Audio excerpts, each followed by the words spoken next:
mentally. Is there a method, like don't start too fast maybe so that you don't run out of gas? Or I know. I just go balls out the first rep, and then we'll see what happens after. That was Rasmus Ristolainen with an epic quote to describe the skate test. Welcome into South Philly Sauce, an Audacy original, brought to you by 94 WIP and Jack Daniels. Ashlyn, Sullivan, Al Morganti here with you. It is officially hockey season. No more waiting around. We have actual things to talk about on the ice. One of them being the state test that Al and I were there for. I love watching it. I think it's the coolest thing ever. I think it's a really cool thing in sports, what Torts does. It is wild to watch, and I loved Risto's approach because there really is no approach to this. You see guys go guns blazing. I won't use what Risto said instead. Or you see guys take it easy, but by the last lap, they're struggling. Yeah, like I've seen it. You know, we get to see it a lot now because Torts is here. It's amazing to me how it's become kind of a big thing, because it's been going on he goes from wherever team he goes to, he brings that rope with him to keep the nets apart the same distance every year. But I actually think, Ashlyn, that I was worried about it like last year, like this, you can't do this old school stuff anymore. It just doesn't work. But I find that it's kind of unifying, and like all those cliches that some coaches use, you know, team bonding. You know, I have a thing where you stand and you fall back and it's supposed to catch all that nonsense that goes on. I think this is far more team bonding than anything you can do at some picnic that you have. Yeah, that they come together, and it really is a matter of just try to get through it. Just get through it. Like, what's the old saying? If you're going through hell, just keep going. And he just wants to make sure you keep going. Just so many ways to look at it. I mean, if you're really into skating, I mean, some people are a skating coach and they just want to look at the length of the strides that he has. It's like, he's just, can't even get his feet apart anymore going around, or watch him going around the net, just kind of cruising around like Styles. But I don't think they're looking at any of that. I mean, Torts mentioned, he's just looking at I don't care if you have to crawl to just put your skate on the ice and push yourself to just get through. So, I mean, it is fascinating to watch, but I find that guys are in better shape than I would suspect at times. Yeah. I think you do football, baseball, how many sports you cover? It's like insane, right? But everybody comes to camp in some sort of shape anymore. You have to, or you're going to die. It's not like, at 20 years ago, you just come in, I'm using this to get in shape. It's impressive to just to literally hit the ice like that and be able to go. And I think it bonds the team. I actually think it's like and it sort of forces you to keep in shape, because you don't want to be the one that just can't get through it every year. Yeah, I think that's the key, is you don't want to be the one, to the point where I was interviewing Cam York on Media Day, which was the day before the skate test. And we all remember Cam York struggled last year, and Cam York talked about how he still hears about it, how everyone knows he struggled. He can't get away from it. And it was his goal to not be the guy this year. And I think that's a real thing, that this sticks around. If you're the one that struggles, people are going to chirp you. People are going to remember. I mean, we all remember. Yeah, he struggled last year. He still struggled a little bit, but looked better. And Torts talked about it, where he saw improvement at least. Yeah. And it's not when you have things like that, there's certain things guys aren't. I remember Keith Jones, that Roger Nielsen had this bicycle thing. You had to go bike. And, Jonesy had a bad knee. And I think they had to send out some kind of a search team for him. He was so far behind. I actually think he hurt his knee in the thing. But, those things, they act, and that's also part of it. It's like, well, he's just not good at that. It's like, it doesn't mean anything. And, when you get on the ice, I mean, you're not going to, obviously, unless it's a 20 overtime game or whatever. But just the fact that he came in expecting it, I think that says a lot. And like, he did a lot better, I thought, than previously. But there's certain guys that they aren't made for the marathon. No. And I think, Coots is one of them, but credit to him. He got through it. And you worry about guys. I was worried about Drysdale with everything he went through. I was like, please don't hurt the man. Yeah. I would worry about that too. But I like how they made him do it still. I mean, there is no favors here. Yeah, nobody can that's not the day you call in sick. No, no. That's not the one you get through it. And that quote by Risto that we had earlier was like, The best. I mean, I miss him. I miss just interviewing him. Even I know I'm going to get 2 words sometimes, or just a stare. What do you say on what's going to go on? I find him a really interesting character in this. I mean, he was missing for so long last year after a couple of surgeries. Yeah, and forgot about him. Yeah, but I mean, he's in the news because he's always in the trade rumor stage. Yeah. On which, what team could use somebody like that. And the more this goes on, the more the salary cap goes up, the more his contract doesn't look like this huge albatross for the team to carry. And look at what defensemen make.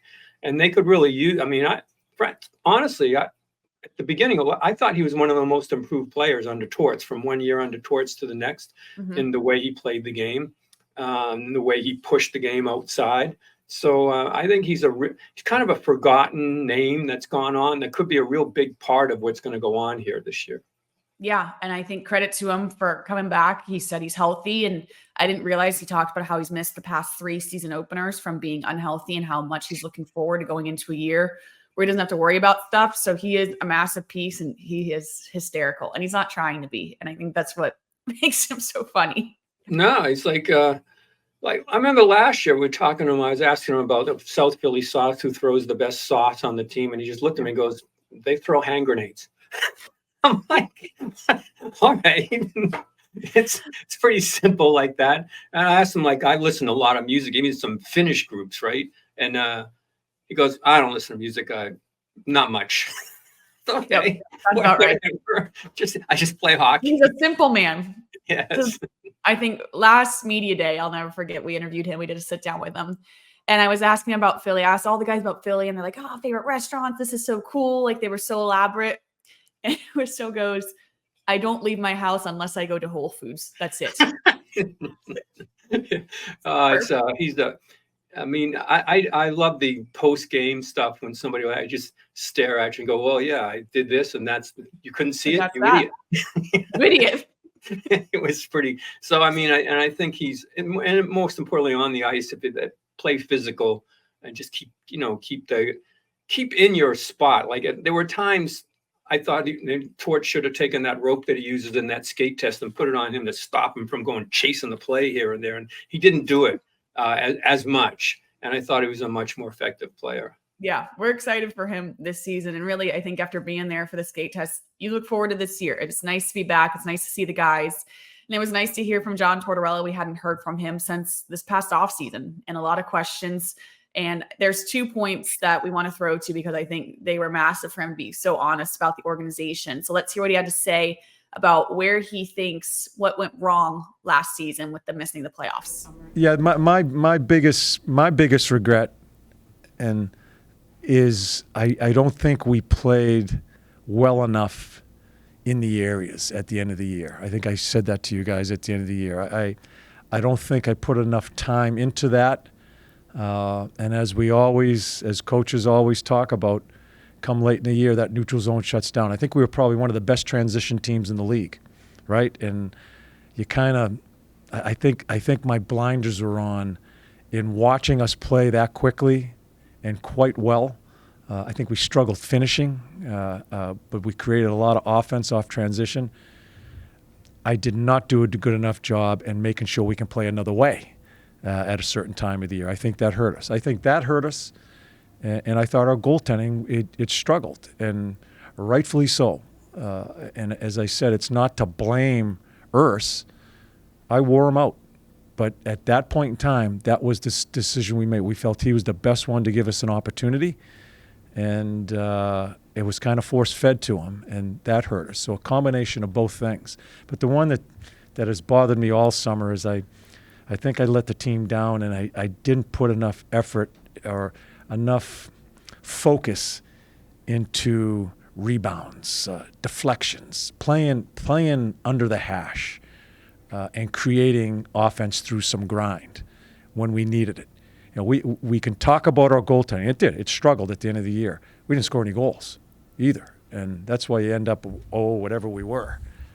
So that falls on me, and that's something I've thought about, and it's going to be a point of emphasis this year as we start.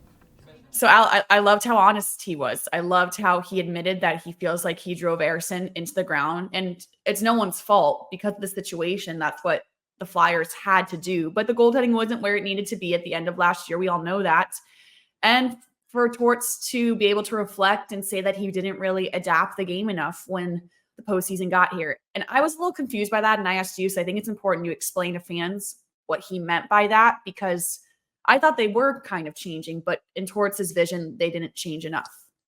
Yeah, if you remember, Ashlyn, last year when early in the year, when we were talking about that skate test, they're in good shape early in the year, which is sometimes I think why they outplay other teams.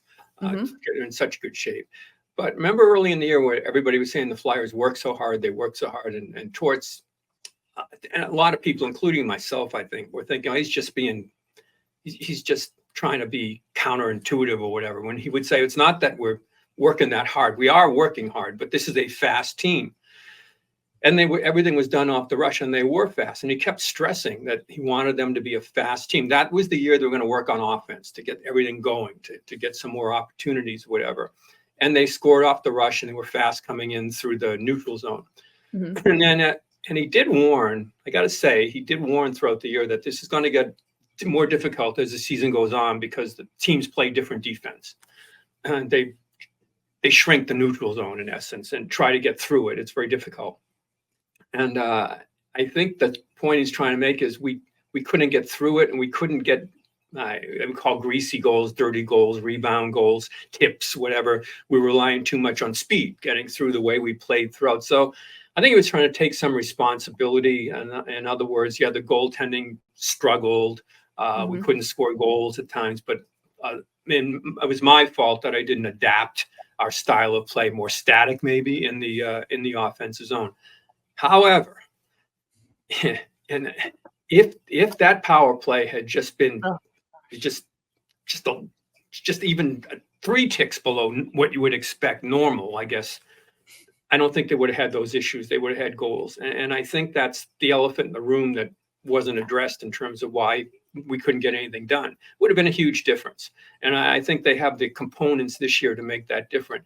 But I think most importantly, what you saw there was a coach willing to take some responsibility for what went on there, and not throwing it all on the goaltending or Tippett couldn't score and Forster couldn't score and so-and-so couldn't Konecny, couldn't get 3 a night or whatever.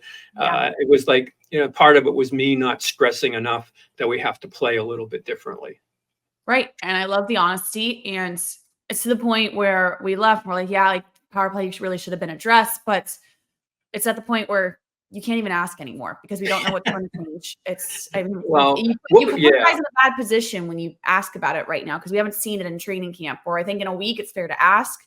Right now it's so bad. Why ask? Yeah, we don't know, because we've got this wild card in Michkov, who I got to say, 2 weeks ago, I think you asked, a week ago maybe, we're asking about the power play in Michkov, what he was going to do. And I said, well, anybody that expects him to go behind the net and run everything from behind there is crazy, because that's not the way things run in the NHL. And then I watched the rookie game, a couple of them, or the rookie game he was in particularly. Man, he's amazing behind the net. And I'm trying to get some, I don't watch much KHL hockey or whatever, but I believe they have a different rule behind the net on how you can handle the puck or whatever. Mm-hmm. But it's not just his hands behind the net and where he sets things up. It's his physicality, how he rolls off of players behind the net. Now, mind you, this rookies, it's not like the NHL. But I was looking at that and thinking, maybe as unorthodox as it sounds, maybe they can run a different kind of a power play. I mean, it's a lot to put on a rookie, but I think there's times, Ashlyn, this kid's just going to do it. And I also think Tortorella is going to let him. I do. I think this is a really fascinating thing to watch to watch him, Tortorella, coach this kid and let him go. I'm fascinated by it. You covered a lot of coaches. for as much heat as Tortorella gets for kind of being nasty at times, or whatever, quick, have you ever covered a coach that lets you in so much on what's going on? No, never. And at first I thought, oh, that's just hockey, because I'm so used to covering NFL and college football, and they give you nothing. They think it's such a competitive advantage that they don't say Mekhi Becton's the starting right guard when we've seen every rep of that. And then I go to hockey and I'm like, oh, that's just hockey. But the more I learn about hockey, the more I talk to other people, it's not, it's Torts. No, he lets you in. He's giving you cues, and it doesn't hide very much. Now, he's protective of his players. That's where the reputation comes from when something goes wrong. But as far as ask a negative question about the player, right, and we're kind of, and the other fascinating part is, you've covered the NHL, the NFL, Major League Baseball. Have you ever seen practices as open as hockey? Like you can go in and you want to know how they run their power play. You want to know how their shorthanded drills work. It's right there in front of you. And this is that was my biggest impression. Yeah, it's open to the public to come in and see what's going on. And Torts is really, I think, really good in explaining what they're trying to do, how they're trying to do it, which is why with Michkov, I think it's going to be, I think you could have a Netflix series on what's going on here, from his English, how he's learning that, how he's learning to play, how Tortorella is going to deal with him. General manager who comes out and says, well, there's going to be times it's going to get ugly, basically. This is before season starts, and it's all there for you to see and to get the fans who are fascinated by it to be able to see the whole thing play out in front of them without it being a Netflix type or an NFL where they call that thing in the NFL that the Giants screwed up so royally. That thing there.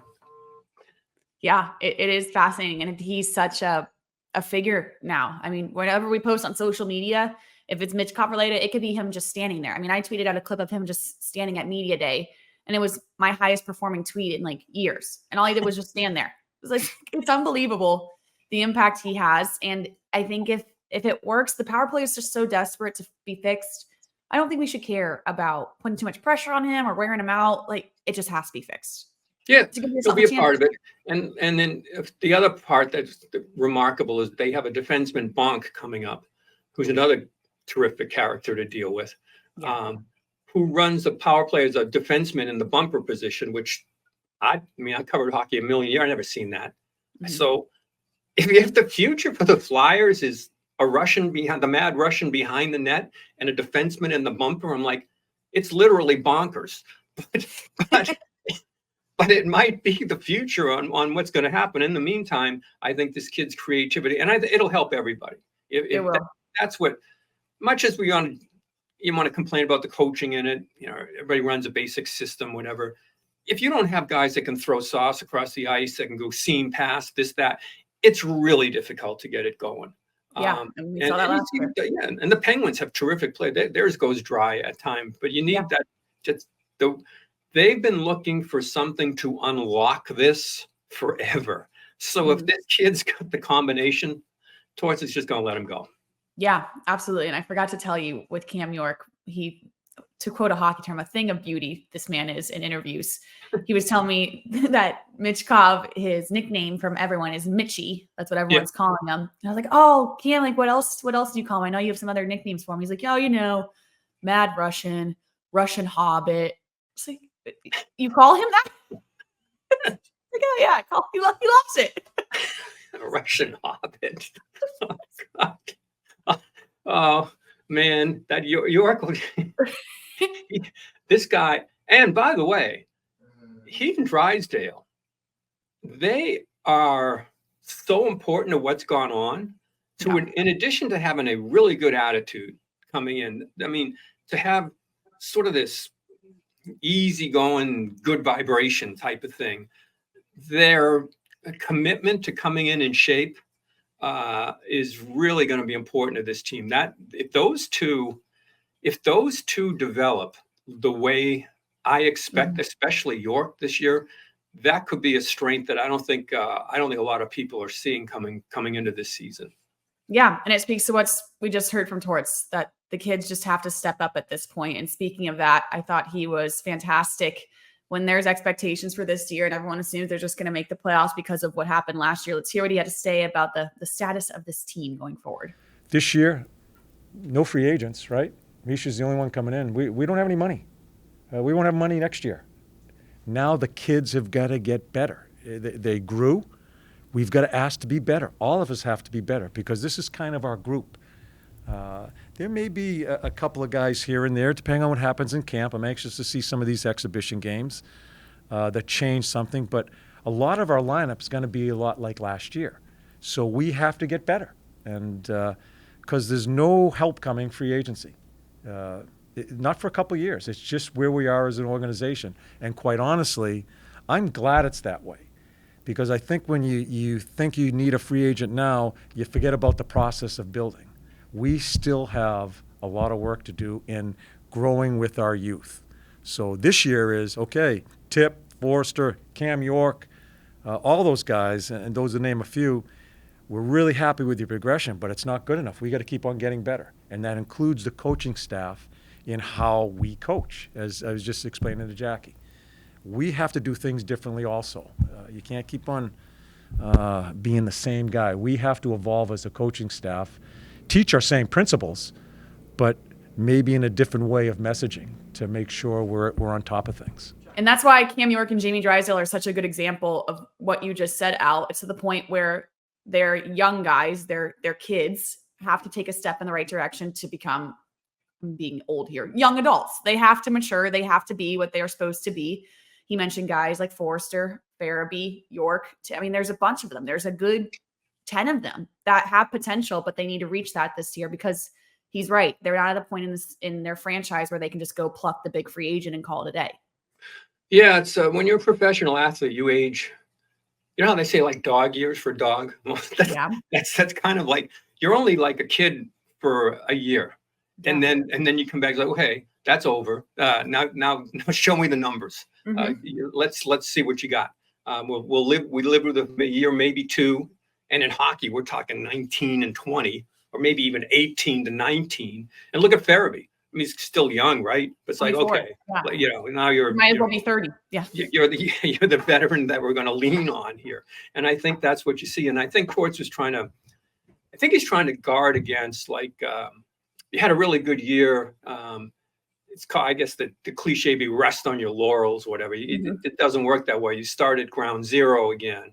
And you just go from there. Nothing carries over in terms of the success that you had. And I think that's why that the skating was so important, getting in and doing things like that. Just a reminder. I think this is going to be a tough training camp because I think he has to stress that what we did last year doesn't mean anything this year, especially for a team that for whatever god awful reason the NHL is sending into Western Canada to start a season. Man, you better be ready. I really think that with Mitchkov and everything, if they had started this season at home, the energy they would have been really important. You could really fed off it. This is going to be tough, and I think Torts is trying to establish real quick, like this, what we did last year. Forget it's going to be it's going to be tougher this year than last year. Yeah, absolutely. And he mentioned the third year, how important that is in a franchise and an organization going forward. So I do think it's going to be tough as well. And it is time for some of those guys to step up. And that leads us to guys getting healthy, which is huge for this team because a lot of those guys in that category that need to step up just frankly weren't healthy last year and didn't have the capability of stepping up. Sean Couturier, while he's not in that category, is a massive part to this team. I thought it was encouraging. He talked about the surgery. He had the core surgery in the offseason, how it was minor. It wasn't like the guys you hear that have to rehab 4 months, more of like a cleanup where Jamie Drysdale was so opposite. It was major to the point where he was honest that it was affecting him every single game, how he woke up, how he warmed up. Very clear Drysdale was pretty hurt last year. Yeah, we could see it. There was initially, I think there was adrenaline when he got here. He was kind of flying around and wasn't flying around as much. And you could tell there was something there in terms of his skating. I think he was done a disservice by his previous team. I think he could have used some more development as a smaller guy to come in. And I think what he has to guard against mentally and physically is being that guy that's always hurt. That's why I think it was important to get healthy, to get some time and come in and show what you can really do. You don't want to be the guy that, is he going to be able to play?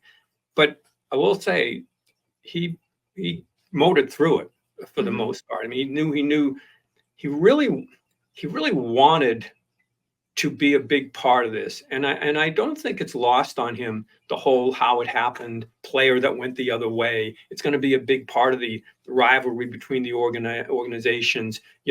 When Gauthier comes here, when the Flyers go there, it's going to be, it's going to follow him throughout, what kind of a deal that was and how important he can be. And for him to come back, I think, and looking bigger, stronger. And that's what you see with hockey players if they're drafted so young, to come in and be a bigger, stronger player. And I think that's what you see from him. And maybe that'll help him become a healthier player throughout. But I think he's in a good mental frame of mind, in that I don't think Tortorella has to push him. I think he pushes himself to reach that next level. Yeah, you can tell he wants that. And I noticed him definitely way bigger. Cam York definitely put on a ton of weight. And Tyson Forster, to me, looks like the biggest difference. And just how young he is. I mean, he's such a big frame, but he definitely has filled it out where it's a noticeable difference when Forster walked in the room for our media day interviews. It was like, oh, this dude put on a good bit of weight. So that's good. Yeah. I mean, they're big, they're kids, and they come in and they become men, stronger. That's just the way, it's just but if you, also add the gym to it, you don't, now there's certain guys get a little, they put too much into that. Their natural skill will get them through, and they just bulk up too much. But I don't think that's the case in any of these guys here. And York will be especially important to play like that. And Forster, man, I mean, he's just he can just be a monster in this case. He can just be an absolute monster in this case, that you can count on him so much and get that shot off and just be strong. And I think Mitch Cobb's going to help him an awful lot. Who's calling? I don't know. That's a landline that we only leave here so that people can call for spam and stuff like that. And we got, I think my wife thinks that we're going to have a nuclear situation where the only thing that's going to work is AOL and landlines. So I think that if so, we're all coming over. I think she sets up for that. Plus, now I don't want to get into this. No, well, you're into it. How can you go to like a phone company or something? They say, okay, it's $100 for this, but if you add a landline, it's $70. Why? Because they're trying to keep them in business. They're trying to hold on. Why do I do this? I don't need this at all. It doesn't make any sense to me. But okay, sign me up for that. And then the only thing that happens is it's like, they call, I think it's Sarah McLaughlin. There's some dog needs my help. That's all I get. And just what we need, an Owls and Panda podcast. So go through the weekend with that, folks. Thanks for tuning into South Philly Sauce, an Audacy original, brought to you by 94 WIP and Jack Daniels. We'll see you next week.